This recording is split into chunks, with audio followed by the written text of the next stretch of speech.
প্রত্যেককে স্বাগত জানাচ্ছি এ টু জেড পরীক্ষাতে। তো হাতে আর মাত্র দুদিন সময় রয়েছে। মানে আজকে হলো 26, 27, আজকের দিন আর কালকের দিন। তো এই দুদিন যা যা পড়েছো সেগুলোই ভালো করে রিভিশন করো। নতুন কিছুর দিকে এখন না যাওয়াই ভালো। তো চলো আজকে একটা সারাংশ করি। দেখো, শৈশব মানুষের জীবনের সেই অধ্যায় যেখানে সময়ের গতি ধীর আর অনুভূতির রং গভীর। হুম সময়ের গতি ধীর আর অনুভূতির রং গভীর। এই পর্বে মানুষ শেখে হাসতে, কাঁদতে, প্রশ্ন করতে এবং পৃথিবীকে বিস্ময়ের চোখে দেখতে।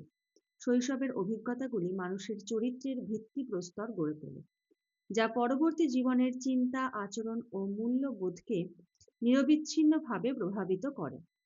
আধুনিক সমাজে শৈশব ক্রমশ দায়িত্ব, প্রতিযোগিতা ও প্রত্যাশার ভারে চাপা পড়ছে।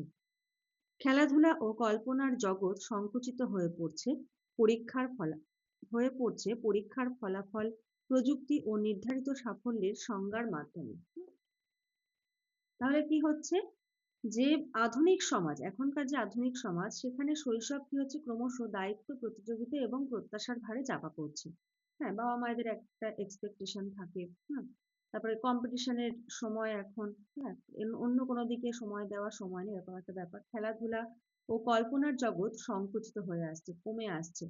হ্যাঁ, কিসের ফলে সংকুচিত হচ্ছে? পরীক্ষার ফলাফল, প্রযুক্তি এবং নির্ধারিত সাফল্যের সংজ্ঞার মাধ্যমে। এর ফলে শিশুর স্বাভাবিক বিকাশ ব্যাহত হচ্ছে এবং মানসিক চাপ অকালেই তার জীবনে প্রবেশ করছে। শৈশব রক্ষা মানে কেবল শিশুদের আনন্দ নিশ্চিত করা নয়, এর অর্থ ভবিষ্যৎ সমাজের মানসিক ও নৈতিক ভিত্তি সুরক্ষিত করা। স্নেহ, স্বাধীনতা ও নিরাপদ পরিবেশের মধ্যে শৈশব তার প্রকৃত রূপে বিকশিত হতে পারে। ঠিক আছে? তো এটার সারাংশ লিখবো। সারাংশ লেখার আগে প্রথমে দেব হলো একটা শিরোনাম।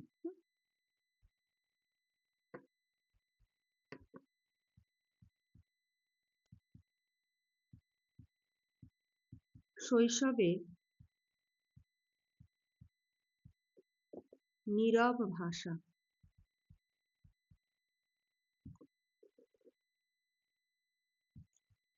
ঠিক আছে? শৈশবের নীরব ভাষা। শৈশব মানব জীবনের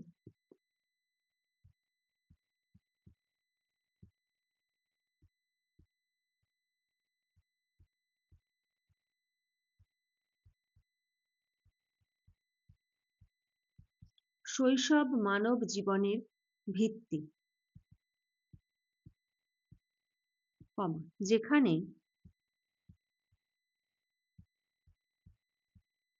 অনুভূতি,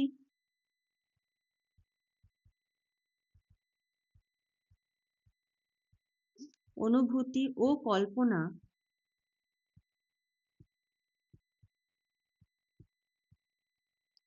চরিত্র গড়ে তোলে।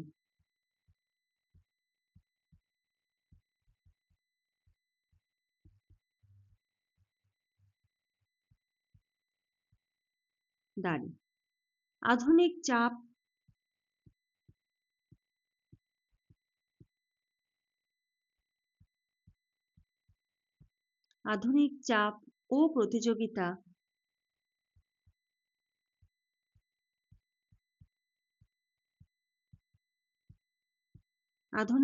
ও প্রতিযোগিতা শৈশবকে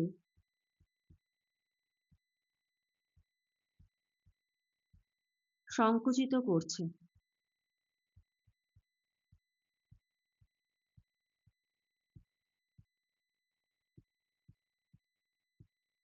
দাঁড়ি শৈশব রক্ষা মানেই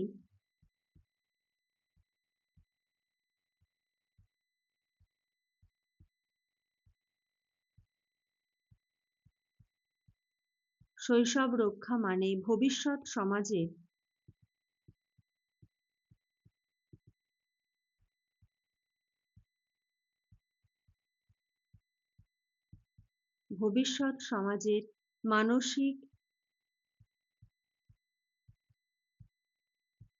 ও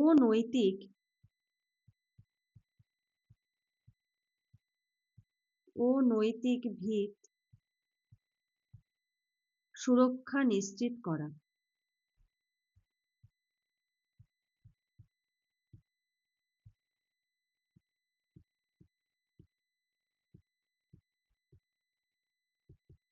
ডান। ঠিক আছে? তো এই হলো আজকের সারাংশ। তোমরা তোমাদের মতো করে লেখো। আর এই যে লাস্ট ২ দিন বেশি প্রেশার নিও না। ভালো করে রিভিশন করো, ভালো করে প্র্যাকটিস করো, ঠান্ডা মাথায় টেনশন করো না। তাহলে এক্সাম হলে গিয়ে সেই টেনশনের রেজাল্টটা খারাপ হয়ে যাবে। ঠিক আছে? ২ টো দিন ঠান্ডা মাথায় হালকা, হালকা করে প্র্যাকটিস করো, একটু চোখ বুলিয়ে যাও। নতুন, নতুন ওয়ার্ড যা, যা পড়েছো এতদিন সেগুলো একটু চোখ টোখ বুলিয়ে যাও। ঠিক আছে? তাহলেই হবে। আর সারাংশটা করো প্রত্যেকে। তো প্রত্যেককে বেস্ট অফ লাক। আজকের মতো শেষ করছি। নেক্সট আবার কোনো কিছু নিয়ে চলে আসবো।